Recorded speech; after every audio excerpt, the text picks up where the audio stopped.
Hello viewers, I'm SB and welcome to Total War Warhammer 3, where today we're starting another Immortal Empires campaign.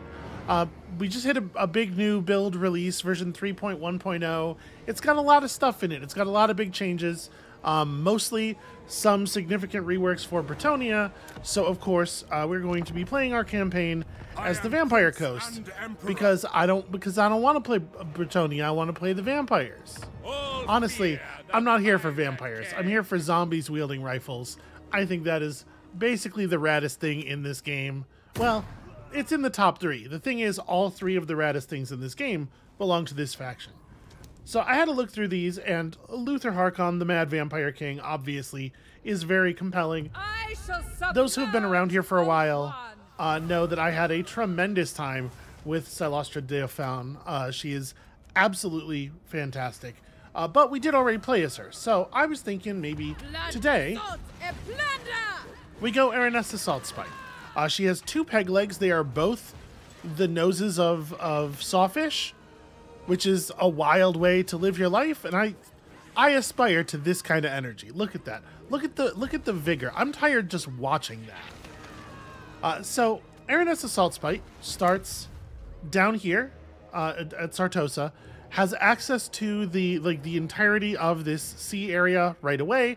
We're gonna get to sail around the world, get into trouble with lots of kinds of people, and the thing that makes Aranessa Saltspite special is that because she is Sartosan and because she is not technically, I think, a vampire count, she has access to a weird array of units, including some Sartosan human units. Drawn from the low levels of the Empire roster. I think she can hire ogres as well, because there's a thriving mercenary culture there. It's just going to be a big, weird, diverse army, and I think that sounds like a lot of fun. In addition, better at finding treasure maps. It's fun to find treasure maps. Some bonuses for her Sartosan units. Yeah, pretty straightforward. We're just going to sail around the world, get into fights, blow stuff up. Minus 100 relations with Norska. We do not get along with the Norskins. So, Total War Warhammer 3 is currently on sale as part of the big Skulls for the Skull Throne sale. There's also there's sales on basically every other Warhammer thing. The Warhammer 40k 4X game Gladius is free if you just add it to your account before the end of the sale. You get to keep it forever. So, you know, free video games. Go get that. I have not personally played it yet. It might be cool. I honestly don't know. But focusing on this game for a minute, now that I've delivered my PSA, Total War Warhammer 3 is a complex game. If you've never played it before, don't worry. You will not be left behind. We will explain the things that are going on here. And also, we're just gonna have a fantastic time. All the units in this army are super fun.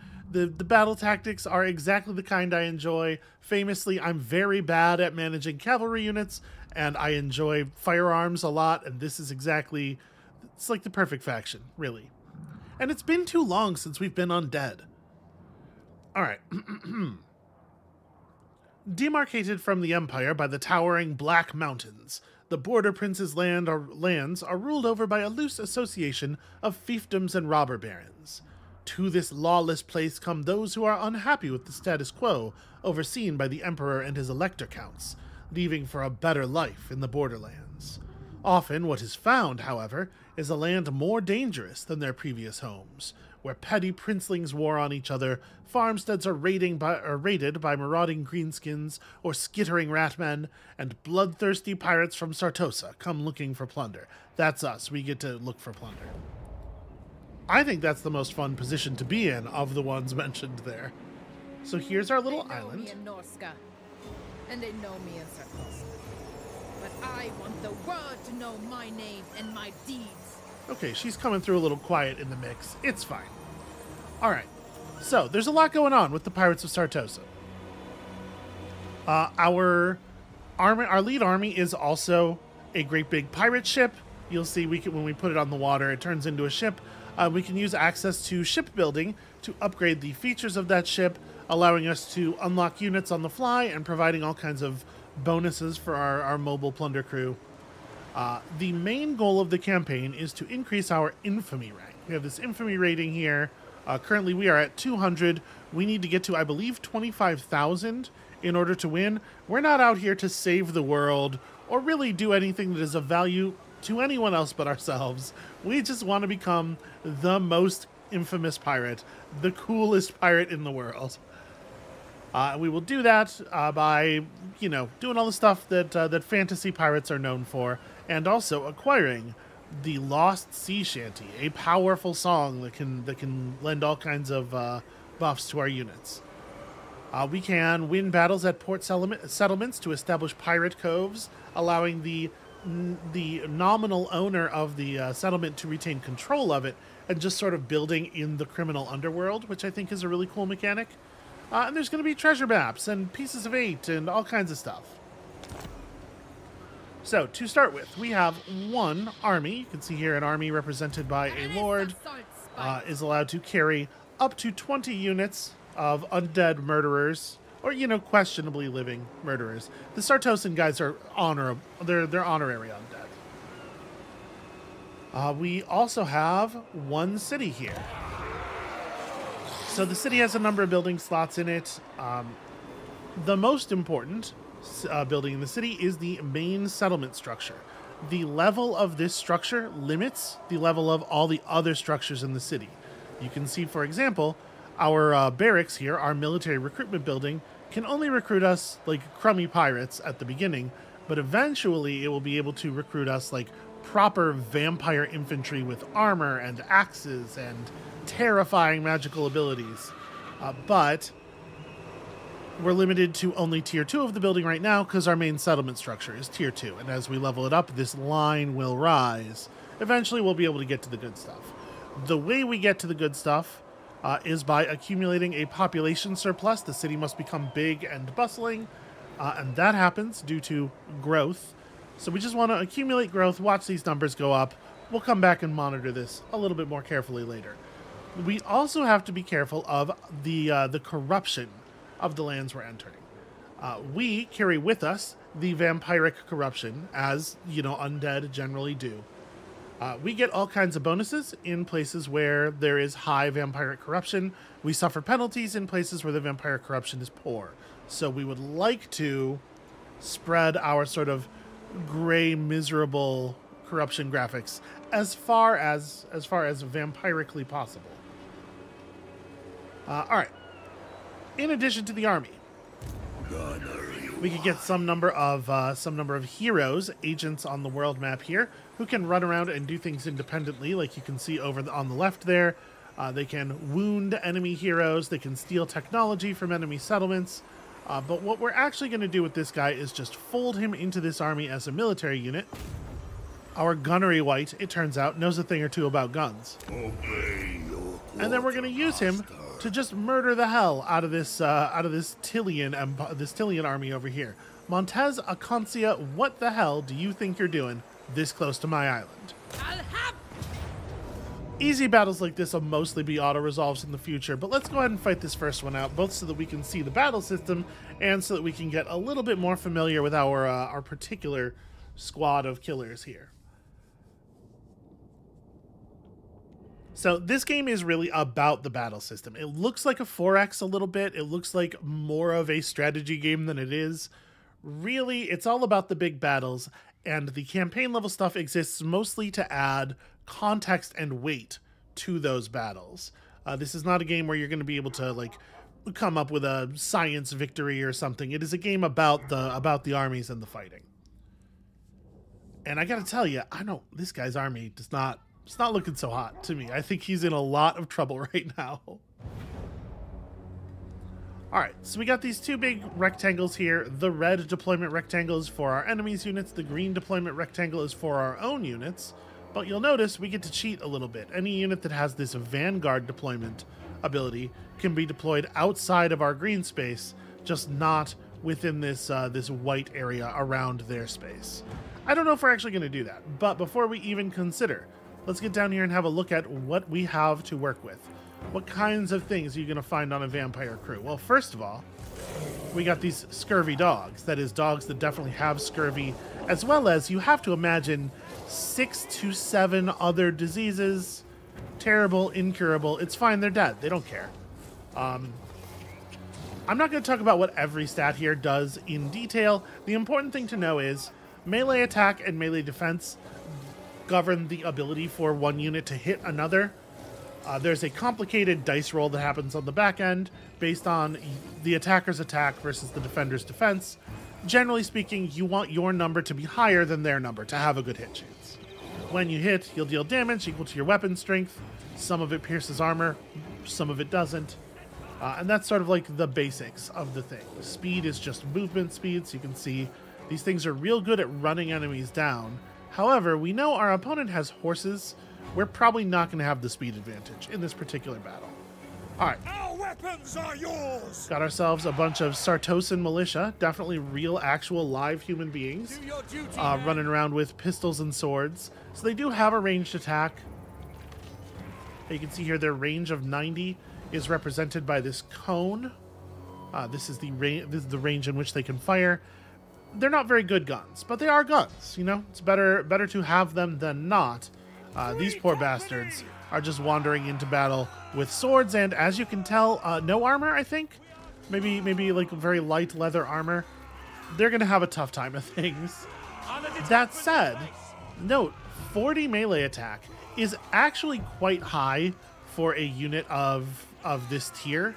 These guys are actually pretty good at dealing damage in battle with infantry, and they have a bonus +6 versus infantry here in their weapon strength. Bonus versus type applies its value to both your melee attack and your weapon strength when fighting units of that type. So actually these guys are gonna rip it up if they can get into melee contact with opposing infantry. And then we got a couple more units of those same things over here, Sartosan Free Company and whatnot. Behind that, we have the creatures. Check this out. Massive undead hermit crabs. Extremely rad. Some of them are living inside of like mammoth skulls and stuff, which has probably got something to do with why the Norskins don't care for us. You can see not super fast moving, but big, extremely heavily armored, very good at just like running up behind enemies and crushing them, and a huge percentage of their damage directly pierces enemy armor. So for running into heavily armored stuff, these claws are the answer. We also have some proper ranged units here. These deck gunners, crew operated weapons, big old guns taken off of ships. You can see they have a firing range of 245, which, to give you an idea of what that looks like on the map, the goal with the deck gunner obviously is that the enemy never gets close to it, because deck gunners cannot even kind of defend themselves in melee. These stats are maybe the worst stats held by any ranged unit in the entire game. Truly, truly awful. So we got a couple units of those. That's exciting. We got some pirate gunners with bombs here. Pretty much what you would expect. Dudes just like carrying around grenades. Good old fashioned like round bombs with fuses. Much less range. They don't carry a lot of ammo, and the bombs don't do a huge amount of damage, but they do explode. You throw a bunch of explosions into a tightly packed group of enemy infantry, obviously you're going to get some good results there. Here's our Gunnery White with his great big rifle and bayonet. You can see he's like actually a pretty good fighter. He's got a nice long range, very, very powerful weapon strikes. He's basically like a sniper. And he has some abilities that will buff up other nearby gunners, in particular like siege weapon type things. We'll totally get to having some of those eventually. And finally, of course, Aranessa. In melee combat, absolutely terrifying. 60-60 is a great start. She has an additional +35 versus large. Large means horse or bigger. So she will absolutely tear apart those enemy infantry or the enemy cavalry if she comes in contact with them. Sadly, at 44 speed, that's not super likely. What does she have here? Manan's luck. So Manan is a god of the sea. The sea father looks after his own. That's just a great big damage resistance buff for her. She also has a net, which may allow her, in fact, to catch up with some cavalry should they get too close. And the enemy's just got like dudes, like human men with spears and stuff. You know, it's pretty straightforward. I will say some of them actually have like armor, breastplates and whatnot. That's something. Good for them. And then they got all these dudes on horses with pistols. That's going to be annoying. Deck gunners. Deck gunners are the solution to that. I think we want to take this battle. Let's redeploy over to this side of the battlefield. I want to fight on this flatter terrain. This hilly stuff is going to be disruptive to our deck gunners. Right, we have a nice... Yeah, we have a pretty flat thing here. Attacks in this game are resolved, like, each projectile has its own physics and math. Real line of sight actually matters, so we have to take that stuff pretty seriously. What I think I'm going to do is separate them a little bit more.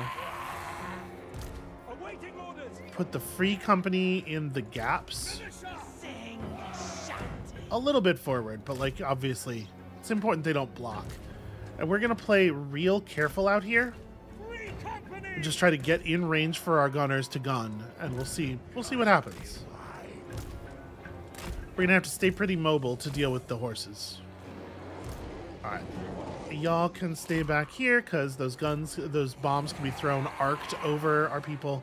And I'm gonna have the crabs wait behind to prevent, you know, flanking horse maneuvers. Alright, are they gonna come right at us or do we need to go hunting? Yeah, okay. Men of the Empire, not too bright in my opinion. So, there's lots of stats here. Don't worry too much about all this stuff. We can close the unit cards for the moment.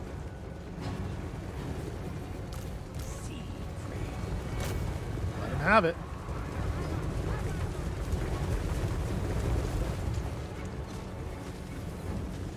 Alright. Wow, actually, that's doing a lot of damage. So you'll notice that each unit has 3 bars underneath its... or above its banner. Alright, Gunfire's doing what Gunfire needs to do. You drew too close, my friends. Welcome to the net. The top bar represents their health.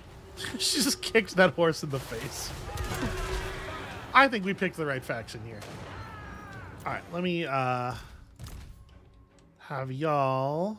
I'm going to issue a halt action here. Make sure fire will is still on. Okay. They'll just kind of shoot at whatever's in range then. And I think we can probably... How fast are the crabs? 45? I'm going to run the crabs out this way. We're gonna flank around behind and crunch these dudes up. But let's at least keep them in a place where they can threaten the horses.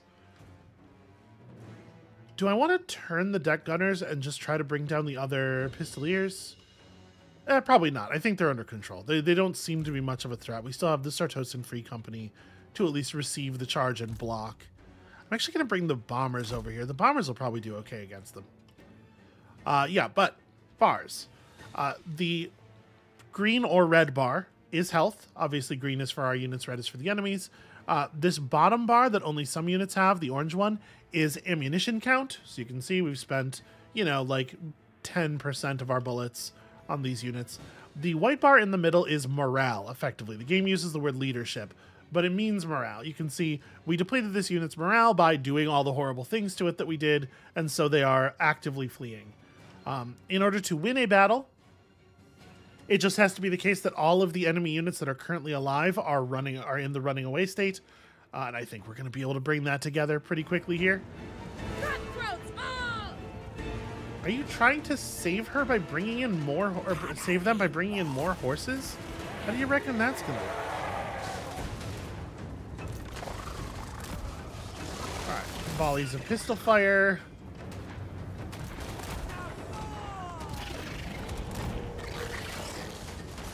Oh, their lord thinks he's going to run over here and save the cavalry. I don't think that's going to work.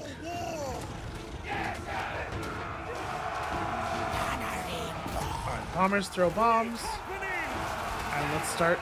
Oh, never mind. Let's receive a cavalry charge. All right, let's get some units repositioned here. So we definitely want to just run into the flanks of these infantry, these foolish infantry. Let's have the dogs go after the spearmen. These spear units generally will have some kind of bonus versus large. You know, spear is good against horse and monster units. So, of course, they're going to try to use their spears against our Prometheans. I'm just going to kind of let that happen. I don't think we're in too much danger. You guys need to run around here, get a flank. I think we can reposition the deck gunners to like here. Just shoot into the sides of our enemies. You can do the same thing. Now we do have a bomb throw. Our gunnery white also brought some grenades to the party. Let's see what that looks like. And y'all, who are we focusing on here? You can see their cavalry units are falling apart already. I think just focus on these close guys. Yeah, these cavalry, these pistoliers are not, they're not trained for melee combat.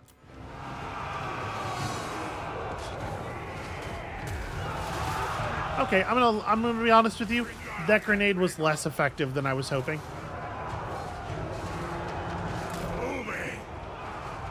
Alright, their cavalry are fleeing. However, it should be noted, they just have these little white flags. They can regain their composure and return to harry us again another day. A unit's only actually leaving the battle for sure if the white flag is accompanied by a little skull that marks them as permanently broken. And you'll be seeing some of that real soon, I think. Okay, so the dogs are doing fine. They're trying to organize a countercharge with these pistoliers. If we turn the dogs around to chase the horses, they will actually outrun them, remarkably. But on horseback, the riders will just pour gunfire into them while they're chasing. It's not an ideal situation. What I would like to do is maybe just pull the dogs back entirely. Let's have them break these swordsmen here. Nobody likes to be attacked in the flank. All right, we're still throwing bombs. Our Prometheans are still bullying this guy. I think we want to add our Aranessa to that. All right, y'all run forward. Try to make life miserable for those horses. Yeah, the bombs seem to be doing the trick. So there are a lot of things that can... here we go. Here's a unit that is permanently broken. A lot of things can negatively affect leadership. Being shot at, obviously, has a pretty significant effect. Okay, they're done. You can back off of them. Why don't you turn around and throw some bombs at this guy? I'm going to draw our units back so we don't do too much friendly fire here. And everybody who's holding a gun, shoot their lord in the face.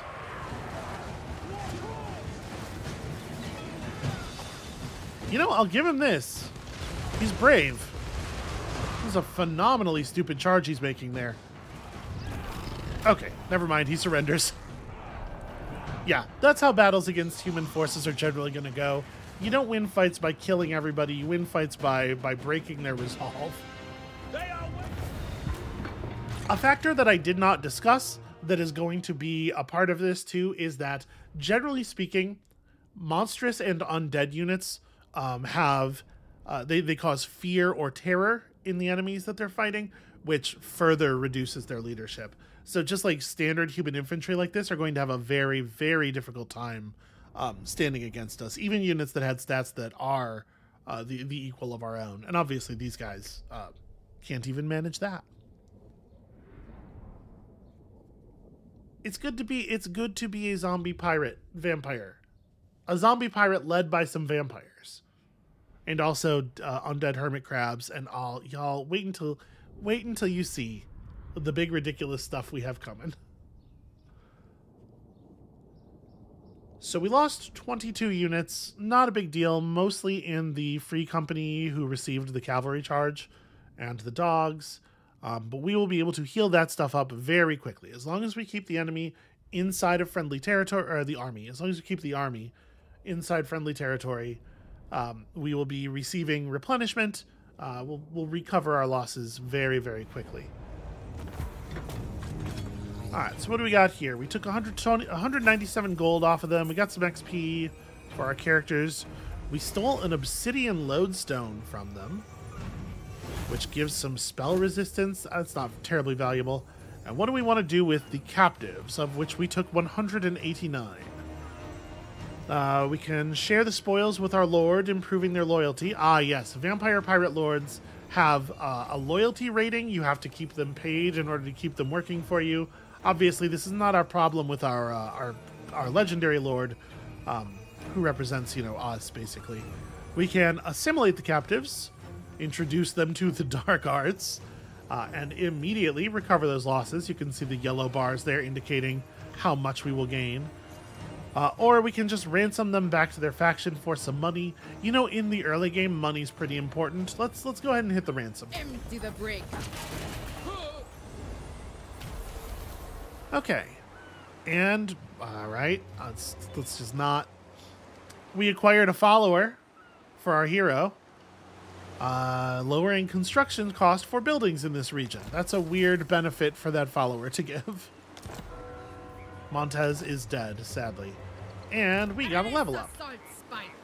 Ready to swordfish. So your characters, your legendary lords and your agents and whatnot, get experience, level up, gain skill points upon level up, and have access to great big complicated skill trees. There's a lot of stuff going on in this game.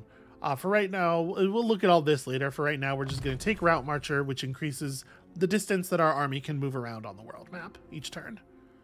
We are eventually going to be given a quest to earn a fancy weapon, I guess, named Kraken's Bane. Worry about that when it comes. Level 12 is a ways away yet. Another victory. So we started the game at war with this faction. I mean, is there any reason that I would not just go and burn down Lucchini? Seems available. Alright, they have a very small army here, mostly made up of just kind of crummy dudes. We're going to go ahead and just auto-resolve this victory because it's going to be trivial. This is going to be our deck gunners standing back and just shooting them until they are all dead. To battle. The auto-resolver doesn't always resolve battles in the way I would like. We definitely could have gotten like a lower casualty result out of that by doing it manually, but also, you know, our real-world actual human minutes are valuable. So, now that we have this city, do we want to just occupy it or something? Because we could just take it over and have ourselves another settlement. I think in this case, we're going to take it. I do want to have a base of places to run our pirate empire from. And also, frankly, I just don't want this faction to be alive anymore. They hate us and they're always going to be a problem for us. This is mine now. Hold it. Plus their capital is... Interesting. We don't actually have a special building at Miragliano. Okay. We'll worry about that later. For right now, we're just taking stuff over. Sartosa's most infamous. So we leveled up again. Queen of Tides. Broadly, the way this works is the blue line improves the function of your army on the world map. It's stuff like movement range, lowered cost to recruit new units, more replenishment per turn, stuff like that.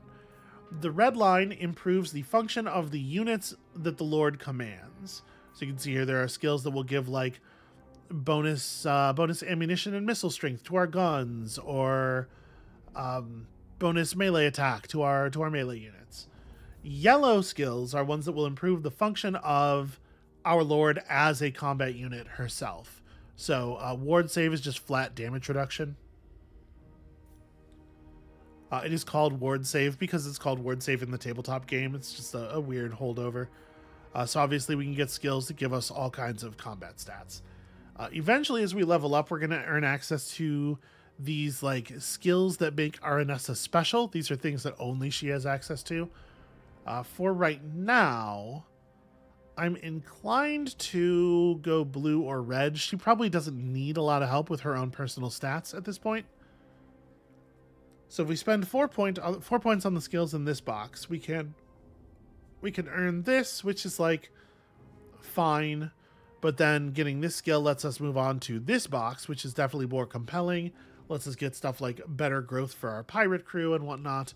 And eventually we'd be building toward the black flag skill. That's just kind of a smattering of valuable stats. I don't know. I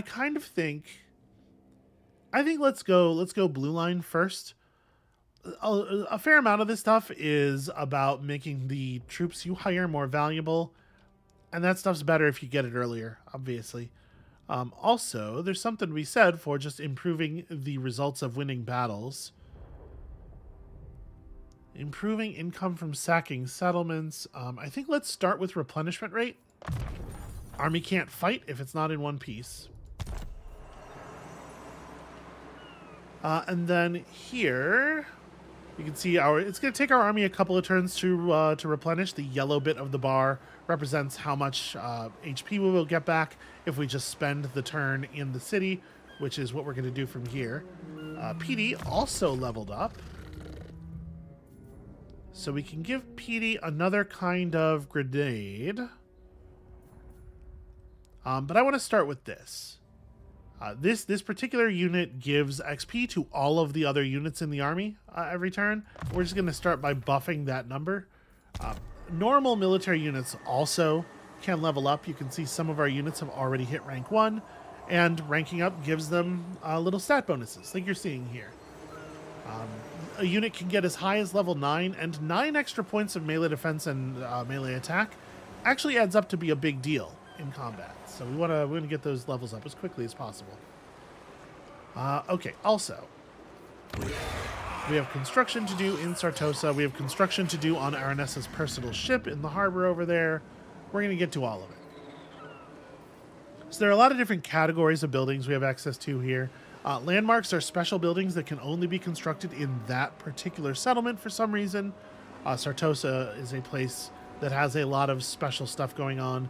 The Peg Street Pawn Shop is world-renowned for the weird shit you can find there. You can see it gives us access to a small amount of a lot of different trade goods, which will improve our ability to negotiate trade contracts with other players. Let's not worry about that until we have somebody who wants to trade with us. These red category buildings are military recruitment buildings. We can get, you know, melee units. We have a melee building. We have a ranged building for recruiting more gunners. In particular, gunners with long guns. This game uses handgun in a kind of an archaic way to refer to a long rifle. And zombie pirate gunnery mobs with long rifles are very dangerous. This is something I want to get set up probably right away, but honestly, it might not make the most sense to do it here. You'll see what I mean in a second. Purple buildings are advanced military buildings, as it says. This is where you get your monsters and your cannons and your mortars and whatnot, and your cooler stuff. These buildings are for the defense of the city. If we build up better garrisons to protect the city while we are away, that is a thing we are definitely going to want to do eventually. Probably not a concern right now. And green buildings are basic infrastructure. This is probably where we want to start, because we want to, like, make money. Just a great big plunder pile. Adds 100 gold to our income every turn. Hell yeah. What else do we have here? Increasing vampiric corruption, not just in this province, but adjacent provinces. That's pretty cool. Income and control. Control is a thing that we're not going to worry about in a huge amount of detail right now. What you need to know about this number is it varies between 100 and negative 100, and if it gets to negative 100, we start getting riots and rebellious armies spawning, trying to free the city from our control. So we want to keep it above that, ideally. I don't hate having a source of control, and obviously the income is nice. This improves growth. This is pretty important. We're going to take a tree and noose, which is the growth building for a faction whose citizens are mostly zombies. A little bit of control, a bunch of growth, help us acquire those points of population surplus a little bit faster. All right, now let's go to Aranessa. The pirate queen. So, here we have our shipbuilding panel. The ship works kind of like a city. It has a main settlement structure that limits the level of the other buildings you can build, and we can build our basic recruitment structures here, as well as some special infrastructure and special unique stuff. This is where we're actually going to build our first gunnery building, because when we're recruiting handgun units, we're going to be recruiting them to Aranessa's army. So it just makes sense for her to be the source of the recruiting. Mostly, it will require additional crew to run all this stuff. So you can see these starting new buildings on the ship requires population surplus. We are definitely going to need that recruitment building to be level 2 before it does anything of real value, though. So let's get that main settlement structure up as well. Whew. Lots of stuff, right? It's a complicated system. There's a lot going on. So, this here is the province of Pirates Current and the city of Sartosa. Pirates Current is a province that only contains one city. As you can see here, most provinces contain more than that. If you have control of all of the cities in a province, you get to run a commandment for that province that gives you a little bit of an extra bonus there. Because this is just one city, it's very easy to have control of. Dredge the sea, find more recruits, growth up. This is the only thing that matters to me right now is like growth and movement speed. Okay, now we also have to manage our tech tree. There's a lot of important stuff to research. So you can see here, we can hire on fancy, famous admirals, legendary admirals from the history of piracy, if we have enough infamy. And it will cost infamy to bring them on. That's all stuff to worry about later. This tech, the tech that opens it up, just makes your armies immune to certain kinds of attrition. Worry about that later. We're pretty ground-bound right now. This makes our zombies replenish faster. Death is no escape. And it'll lead to all kinds of buffs having to do with necromancy. Yeah, these are sort of like separated into groups thematically. Grants the Skull and Crossbones banner to your faction, which makes a unit able to sneak up on people. Interesting. Grants the Spell of the Necromancer's Apprentice. Ooh, 20% damage reduction to one unit. These banners are things that we can equip onto a unit within our army. Missile resistance for all kinds of bats. Yeah, you can see various upgrades to various undead units. Supernatural regeneration's very powerful. That's a lot of replenishment. Because obviously, like, it's terrible when you fight a difficult battle and you take a lot of damage, and then you have to have your army like sit still in a place where you can heal for 4 turns. You want to just keep pushing, right? You want to overcome the living with the indefatigable nature of your forces. This will boost up all of our gunner units, our guns and cannons and whatnot. Obviously, this stuff's pretty important. And then this is the general command block. So increasing the morale of our units, control, improvements to buildings, income from ports, that stuff's going to matter eventually. Yeah, there are a lot of technologies in this game. And each faction, of course, has their own unique blocks. I think we're going to go into salvage first. I want to get supernatural regeneration. I'm going to make that a priority. Now, it is only a healing bonus to our undead units, but, you know, those are going to be the majority of our forces a lot of the time. Okay, what else? Did we start the game with any quests? Nope, that's the wrong button. That's the diplomacy button. Here we go, objectives. Yes, the riddle of the map maker. Find the hidden treasure by solving the treasure map's riddle. Oh, we started with the treasure map. We'll look at that in a second. We also have our general victory conditions. So just to let you know where we are going here. First of all, in order to win this game, we're going for a long campaign victory here. So we got to get to 25,000 infamy. We got to loot, raise, or sack, or occupy 75 different settlements. And we have to achieve the conditions in the short victory. This requires us to eliminate a rival pirate faction that has their base on a reef island over here. We're going to get to that. This is the Galleon's Graveyard. So we had to get control of that. And then we had to burn down a lot of other stuff. Once we do all this, we'll get another big replenishment rate bonus. We will be completely unstoppable. But let's talk about this treasure map. I forgot all about treasure map stuff. There's also an entire big system of fleet command offices. We're not even going to touch on this until we have some additional pirates to put in those offices. Don't worry about it. We're not going to talk about rights today either. Okay, riddle of the mapmaker. To the north of the Pirate's Isle lies a bejeweled city whose wonder has the power to enchant and beguile. It's almost a poem. So this is about a there's a point somewhere on the map in roughly this area where if we place Aranessa and we tell her to dig for treasure, we will find some kind of meaningful treasure.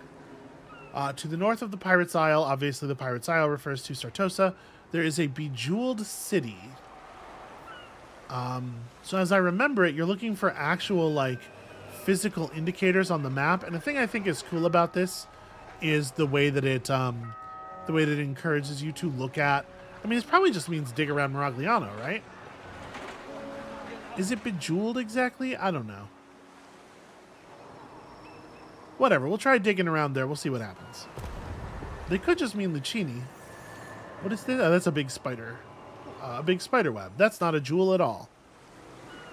Yeah, I don't know. We'll figure it out. There'll be some kind of treasure. Also, Pieces of 8. There are famous pirate units that we can recruit by killing their crews and stealing them. We'll worry about that later when we're out to sea. There's a whole bunch of stuff. Yeah. Whew. For right now, we got enough things to worry about. I'm gonna hit end turn. So you'll see here at the top of the screen when it's not our turn, there are 280 other factions on this map. They all got feelings about who should be allowed to win the game. Now, we're not competing against anybody else directly, like in the sense that we're racing them to a victory condition. All these other factions have their own things they're trying to accomplish. We're trying to accomplish our thing. We don't really care if Karl Franz takes over the Empire or if it is instead held by Barris Todbringer. Like, we just want to do pirate stuff.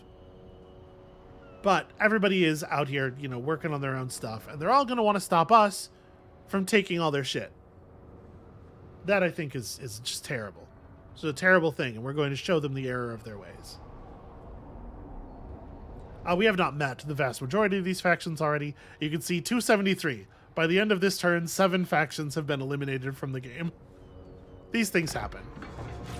We're going to be adding Tilia to that list just as soon as we can. Now we're talking! Now we're talking. Okay. What I did not do that turn was recruit any units. I totally spaced. I should have. Whatever. We're going to sit still for one more turn because we want to get this building upgraded. We want to get access to proper gunnery mobs. So, being in mustering mode there, making upgrades to the ship, does make the army stand still. Let's take a second to recruit some units while we're doing it. First of all, because we are an undead faction, we have the ability to simply raise the dead from the surrounding lands. And the more people die in battles, the more units are available in the raised dead pool. And the better the types of units that die, the more high tier undead you find. This stuff's all bottom of the barrel, pretty much, but we do have rifles. Let's get some rifles. We don't have a lot of money on hand, so that's kind of all the recruiting we can do. If we do that, if we instead went for old school recruitment, you can see we can pull some Tilian units. We can pull these units from the recruitment buildings on the ship.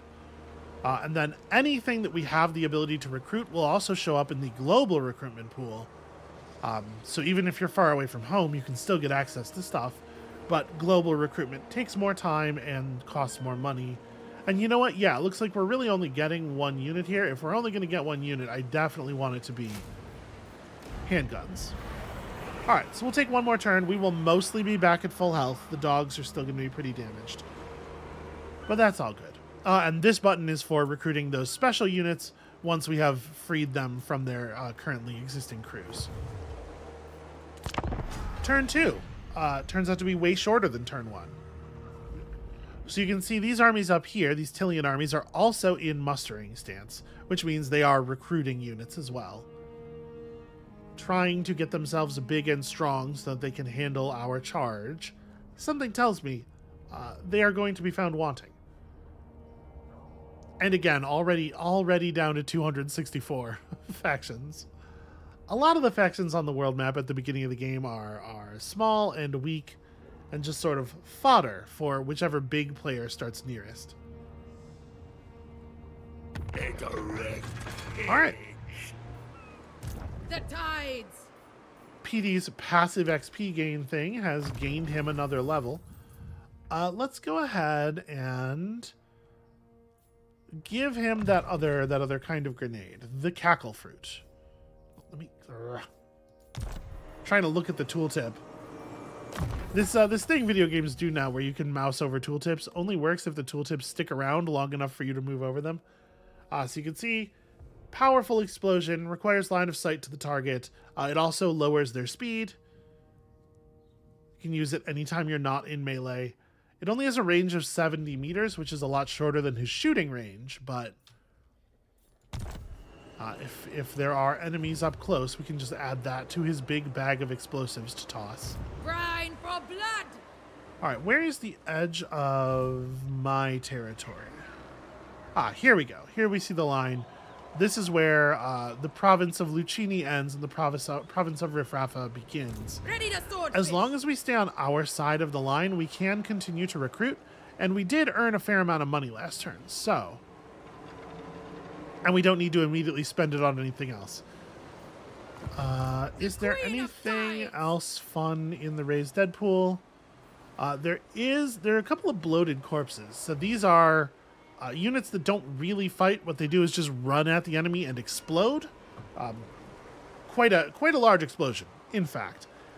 I'm not a huge fan necessarily, but if we're talking about I will not obey. enemy factions that are pretty much just infantry, the problem with them is that they're really easy for like a group of ranged units to blow up, so you have to be really careful with them on the approach. I'm not going to worry about that kind of stuff. We have 12 units here. They have 10 plus 4. We probably don't want to approach too much. I might actually just sit here in town and take another turn of healing, but let's get some good recruitment going. So Aranessa can bring in new zombie pirate gunnery mobs at 550 per, and then they cost an upkeep amount every turn. You can see we have 3 slots in our recruitment thing, and we're going to use all 3 of them. I might also grab some more Tillian units. So the Free Company have slightly better melee attack, and they have that bonus, that anti-infantry bonus.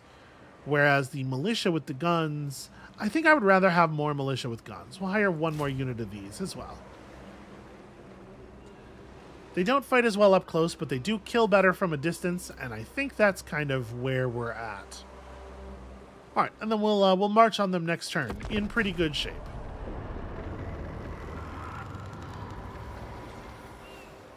I like our odds here. Now, we are playing on very hard campaign difficulty and very hard battle difficulty, which we're not going to worry about the specifics of that. Mostly what it does is it gives the enemies on the strategic map some free resources. There's a lot of like extra gold in the computer players' economies. And also it gives their units on the battlefield some bonus stats. I don't remember exactly what, but I know part of it is that enemies on very hard have a significant leadership bonus, so it's harder to just run them off. We finished our research, and we could just go... Oh, okay, supernatural regeneration does affect all of our units. It was salvage crews that only affects the zombies. Is that the most critical thing? There is something to be said for Corrupt the Land. This only affects provinces that we own, but also... every province sort of leaks its corruption into its neighbors. So over time, this will help us corrupt the world in our particular way faster. We could also get spell and missile resistance, bonus speed and charge bonus for our monster type units, 20% physical resistance for all the crabs. That's something. Lowered upkeep for a lot of our bigger units. I really love this 3.0 update stuff where it shows you which units are affected by each thing. Ooh, the ship's carpenter. I'm gonna stick to the plan. Let's get that supernatural regeneration. A done deal. Recruiting troops is worth XP. We're just standing here and gathering. Okay, do we want to just go for it? No. Absolutely 12, not. 4, and they have a 7-unit garrison. So if we ride out there, we are going to be significantly outnumbered. However, we have a lot of guns, and they kind of just don't. It is really, they really, really will outnumber us, though. No. And we don't know exactly what they're running. I might feel a little bit more comfortable with this if we had some cannons or something. If we had a little bit more ability to fight at a really significant range. What we're going to do instead is try to be tricky. Most infamous. So we're going to step to the edge of this area. When I mouse over the city here, you can see this like red circle around it. That's the city's zone of control. Within the zone of control, if one of our armies gets attacked, the city's garrison will be available as reinforcements in the battle. So I'm going to put us at the edge of this thing on the road, and I'm going to change our stance. So every army has a variety of stances available to it. You can force march to move faster, but all your units are tired. You can raid in enemy territory to steal some money from them. What we're going to do here is try to set an ambush. They'll take the bait. We're not super likely to land this, but my hope is that... so our army has just become invisible on the world map. Any army that gets close enough to it will have a chance to reveal it, but I'm hoping Tilio will see that our city is undefended and just march down here and we'll be able to jump them. And in the meantime, let's build up our structures here. Yep, a little bit more growth I think is a pretty high priority. Let's get these settlements improved. All right, let's see what they do. Let's see if they're foolish enough. Because I really need them to break up that ball of troops. It's a little much to deal with all at once, I think.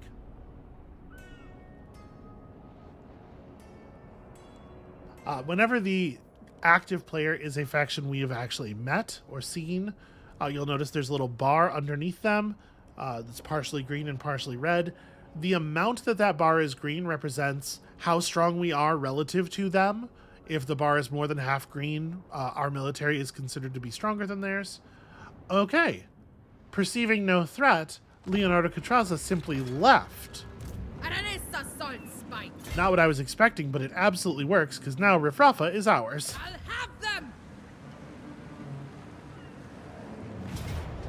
And this is another battle where we can absolutely take the auto-resolve victory. The Sea Father calls. 657 gold. And we're going to occupy this one too. We're taking this whole province. We're here now. We did kill the Lord in charge of their battle. We got another... God, they just have so much obsidian garbage. Weird. And we've unlocked our first right. Tales of crew who serve under undead pirate captains state that they were press-ganged to remain under the sway of their admiral, not just for decades, but forever. It is best then to embrace such fortune, for fate is rarely kind to deserters. So, we have yet another system here. We can use rights to improve the loyalty of our pirate captains and our citizens. Increases control as well. This would be a terrible waste to do right now. We just don't need it. And it costs a bunch of money to run it. We'll worry about rights later when we get access to ones that are a little bit more fun. Pirate's life! So, Lucchini, small settlement. It had its first settlement structure spot already taken up by the fact that it is a port. And I'm not complaining. Ports are generating money. They're generating growth. They're good buildings. Rifrafa is landlocked. So what are we going to build here, since we cannot benefit from a port in this place? I mean, it's probably going to be an income structure. Yeah, more gold is more good, for sure. Growth matters here as well, but we only have 26 growth in this settlement. 20 points of growth would almost double the speed at which we accumulate population. All right, you know what? That's probably the thing then. The Queen of Tides! Aranessa and Petey both leveled up. Aranessa can grab Lucky Charm, which gives her 15% missile resistance. I'm not going to worry about that just yet. Let's finish off Ghost Fleet. All right, Petey has access to his explosives box now. When we have all 4 skill points, we'll be able to get this utility belt, which lowers the cooldown on the grenades and makes them usable even more often. Enhanced ballistics is a buff he can use to dramatically increase the accuracy and reload skill of nearby ranged units. That seems fantastic. Powder keg is the ability to add more ammunition to nearby allies. He just carries more powder. Deadeyes adds 10% to the missile damage of all allied units within 35 meters. So you just stand him in the middle of the gunners and do the thing. And then Sharkbait is just more survivability. Definitely the least exciting of the options. I want to take Enhanced Ballistics. This seems like a very powerful buff. Alright. Whenever you occupy a settlement, that consumes the rest of your army's movement for the turn. So RNS is not going anywhere. Anything fun in the Raised Dead pool? Not really. Let's just hire some more guns, shall we? And then like a couple more units of melee. Actually, we only have one more open slot in this army. Alright, well, one more unit of these guys. Alright, so this will be an actual full-size stack at that point. So you can see around here, settlements belonging to other players. The little face at the bottom left of their crest indicates how much they like or dislike us. Not big fans of us, our neighbors. We might yet be able to make a friend, though. The Skaven that live in Skaven Blight don't love us now, but they do hate the same people we hate, and that is fertile ground for a firm friendship. A nearby herdstone. Oh, this is some Beastmen stuff. Okay, don't worry about that symbol. That's mechanics we don't need to think about.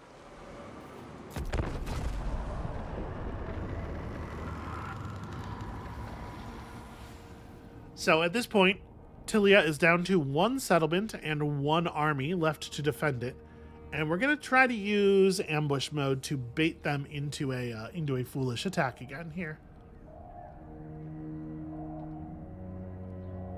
This time it might even work.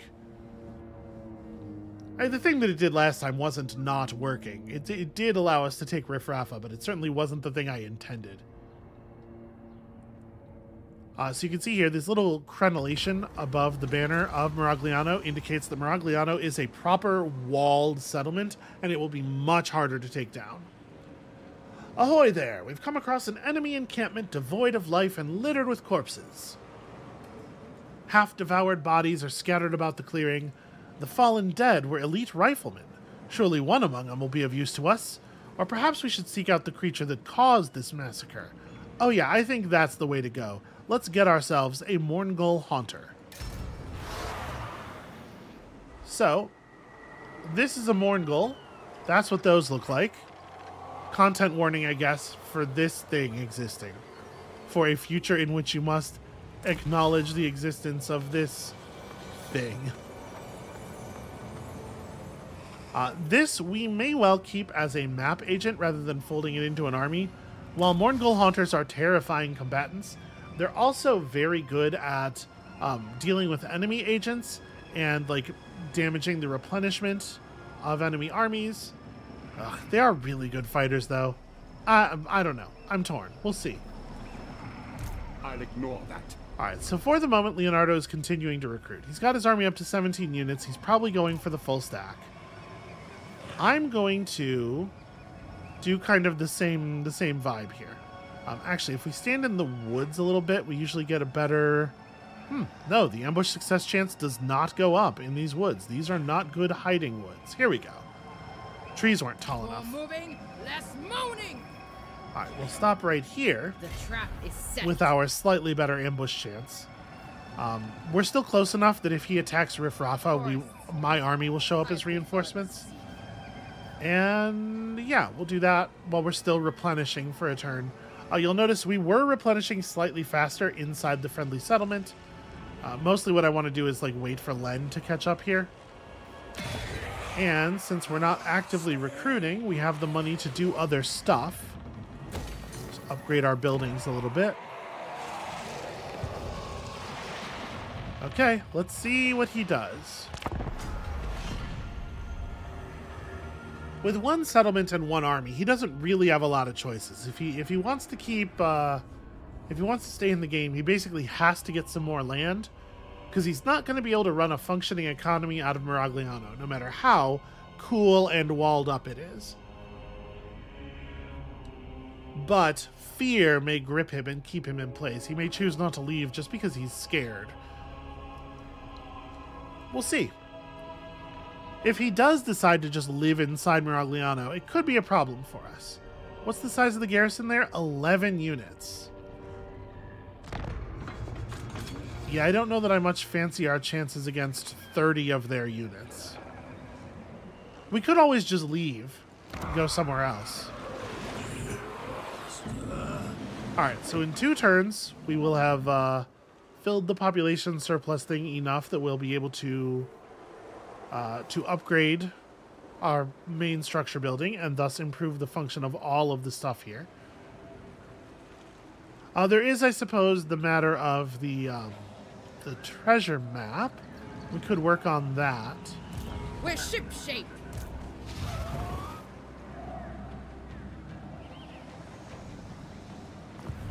I refuse. So as of right now, as far as we know, they don't have any heroes. We could run up and just mess with their settlement. Can't see the wood for the trees. If we damage... they don't really have a garrison building. If we damage the main structure, I wonder... See what you can do. Because the main structure is what is generating the base garrison. I'm wondering if Len can affect their garrison.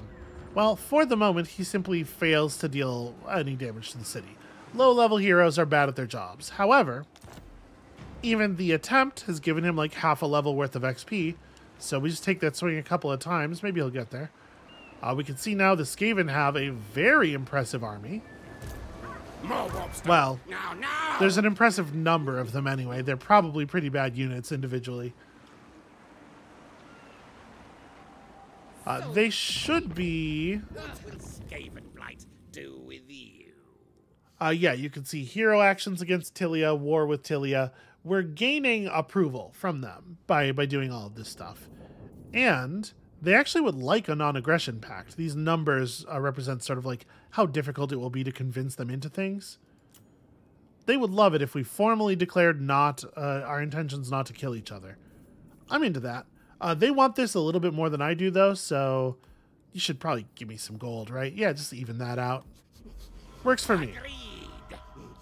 So getting a positive treaty with them will add a bunch more points of approval, and we can hopefully turn this into a blossoming relationship. I would love it if we could just get on the same team here, especially as regards what needs to happen to the humans in this area. My suspicion is they have feelings similar to my own. Alright, everybody else that we know hates us because, again, zombies and pirates, not the most popular things in the world. So he finished building up this one army. He's trying to recruit a second army. And I am just not sure how we're going to handle this. Over here we have Glacier Lake, some kind of important landmark, and also a wicked skull in that mountain over there. Should we go cause trouble elsewhere? What's the deal with this player? Do not greet me as a friend, nor are we foes yet. Alright, Velmir Gosser is rated as slightly weaker than we are. They're rank 145 to our 138. We could just turn the army around and start messing with his stuff. There's an orc faction out beyond that. There's Mad Mullitson, the Norskin pirate down south. Is Mad Mullitson's army one of the Northmen come. The Churning Gulf Raiders? Let me look at my Pieces of 8 map here. Nope, just a random pirate. Are you on the list? Mad Mullitson, 6,000. Wow. Well, we're gaining infamy slowly through doing things like killing enemy forces, taking settlements, assassinating characters, etc. Killing Mad Mullitson would definitely be a feather in our cap, but also he's probably tough. Oh, hey. A mysterious island that could be searched with the Lord. Maybe we should go grab that. I'm going to stay in ambush mode one more turn here. Leonardo finished his recruitment. Let's see if he moves. And if he doesn't, then we'll go searching for treasure or something.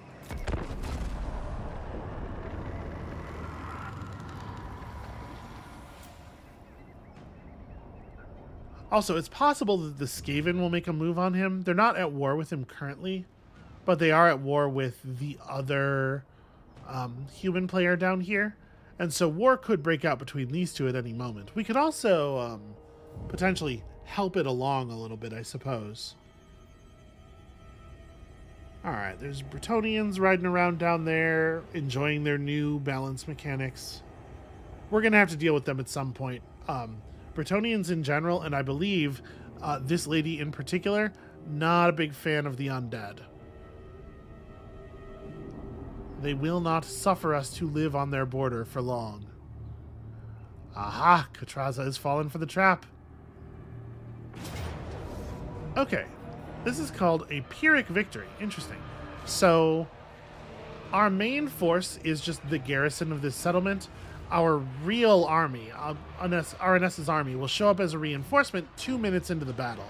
So, you can imagine how these guys might be in bad shape by then. But I think we should do okay here. You know what? I'm not going to start a battle like this that we want to play out manually 65 minutes into the episode, though. I think this maybe is where we're going to call it for today. That's going to be it for us for right now. Thank you all so much for watching. The intention here is roughly an hour of gameplay, roughly 5 times a week, until we are the greatest pirate that anyone has ever known. So come back next time, tomorrow-ish, probably, to see if our brilliant plan comes to fruition here. And we'll see you then.